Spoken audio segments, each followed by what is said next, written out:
Assalamualaikum warahmatullahi wabarakatuh. Saya Tasya Nifa dengan NIM B1B122053.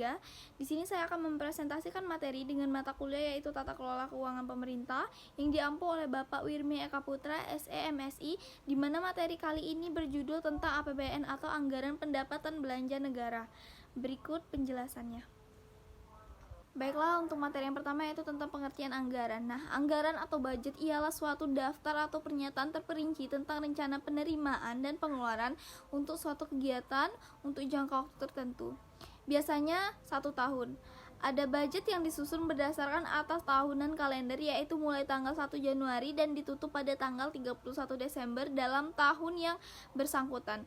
Tetapi ada pula yang dimulai pada tanggal 1 April dan berakhir pada tanggal 31 Maret tahun berikutnya seperti dalam masa pemerintahan Orde Baru. Nah, biasanya lembaga eksekutif atau pemerintahan yang mempersiapkan rencana penerimaan dan belanja negara atau daerah termasuk pos-posnya. Kemudian diajukan kepada lembaga legislatif atau DPR atau DPRD untuk dipertimbangkan dan kemudian diputuskan serta ditetapkan sebagai undang-undang atau peraturan daerah. Selanjutnya itu pengertian yang kedua yaitu pengertian APBN beserta fungsinya. Nah, berdasarkan Undang-Undang Nomor 17 Tahun 2003 tentang Keuangan Negara, anggaran pendapatan dan belanja negara atau APBN ini adalah rencana keuangan tahunan pemerintahan negara yang disetujui oleh Dewan Perwakilan Rakyat. APBN sendiri merupakan wujud pengelolaan keuangan negara yang ditetapkan setiap tahun dengan undang-undang.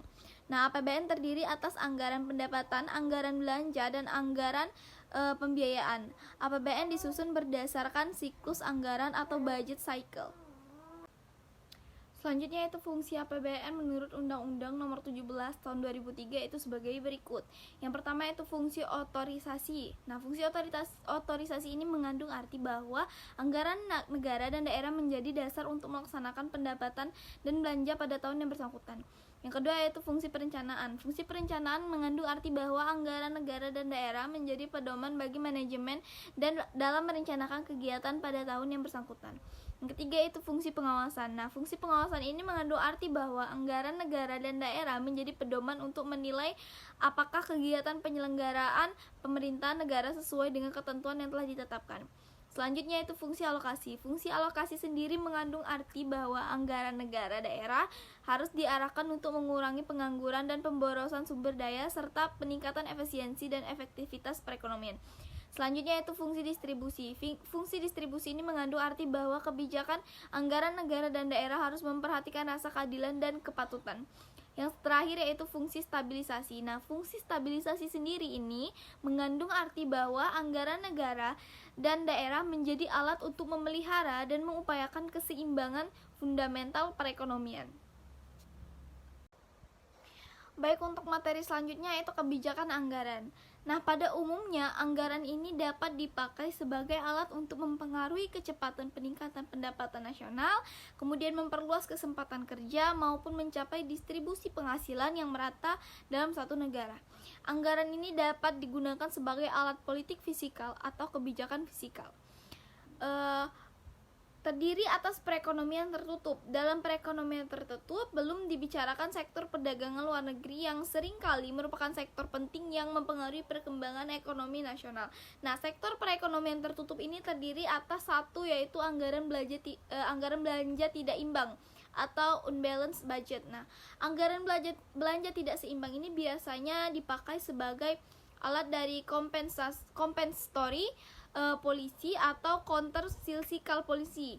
Politik anti konjungtur ditempuh dengan jalan mengubah besarnya pengeluaran pemerintah dan pajak-pajak dengan tujuan untuk melunakkan fluktuasi produktif, penghasilan dan kesempatan kerja.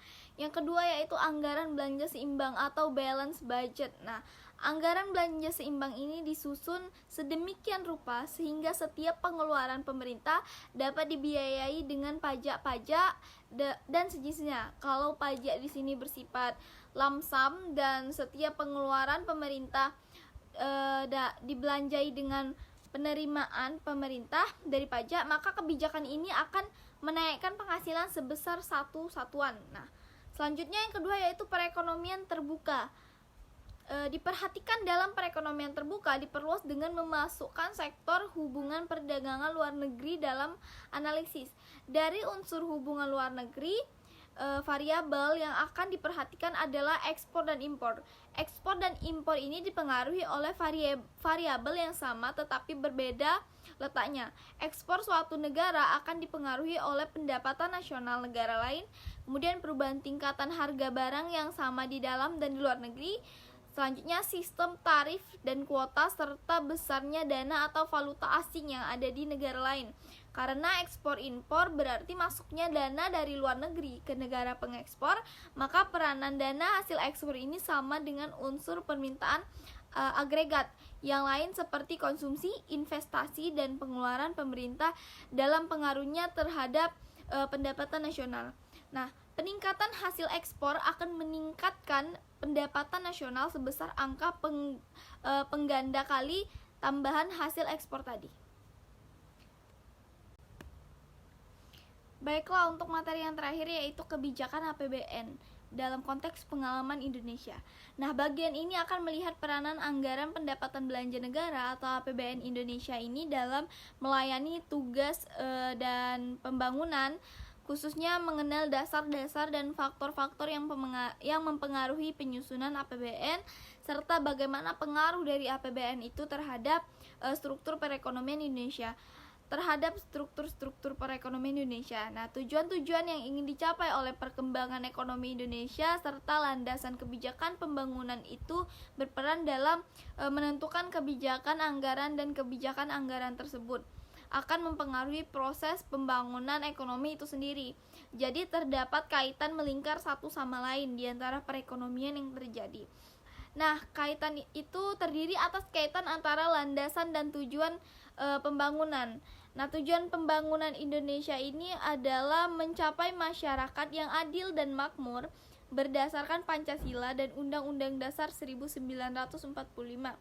Masyarakat seperti ini akan tercapai dengan dihapuskannya kemiskinan lewat peningkatan pendapatan per kapita, perluasan kesempatan kerja, dan redistribusi pendapatan yang lebih merata.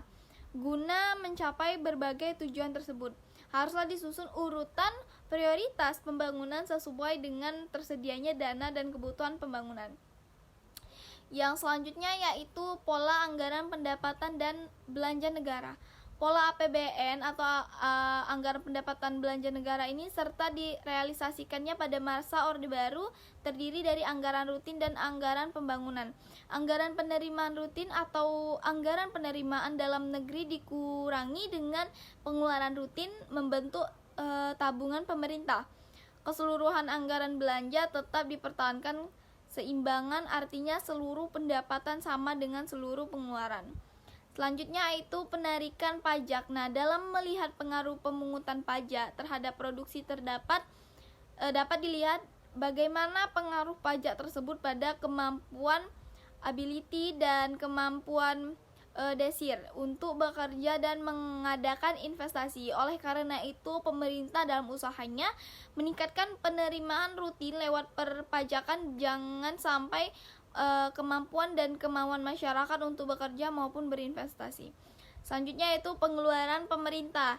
Nah, semua kegiatan pemerintah selalu membutuhkan pembiayaan dan ini didukung oleh penerimaan pemerintah baik yang berasal dari penerimaan rutin maupun penerimaan pembangunan. Nah, kegiatan pemerintah dibedakan menjadi kegiatan rutin dan kegiatan pembangunan. Kegiatan pemerintah dibedakan menjadi kegiatan rutin dan kegiatan pembangunan. Anggaran rutin bersifat dapat lebih meningkatkan kemampuan membangun karena memang pelaksanaan pembangunan tersebut juga para pelaksana kegiatan-kegiatan rutin dari pengeluaran rutin meningkat sejalan dengan kegiatan-kegiatan pembangunan yang semakin berhasil. Baiklah, demikian yang dapat saya sampaikan. Semoga materi yang telah saya jelaskan tadi dapat diterima dan bermanfaat bagi kita semua. Dan tidak lupa saya ucapkan terima kasih banyak kepada Bapak dosen saya, yaitu Bapak Wirmi Eka Putra, SEMSI. Jika ada kekurangan dan kesalahan dalam penyampaian saya mohon maaf dan saya ucapkan terima kasih. Saya akhiri, wabillahi taufiq wal hidayah. Wassalamualaikum warahmatullahi wabarakatuh.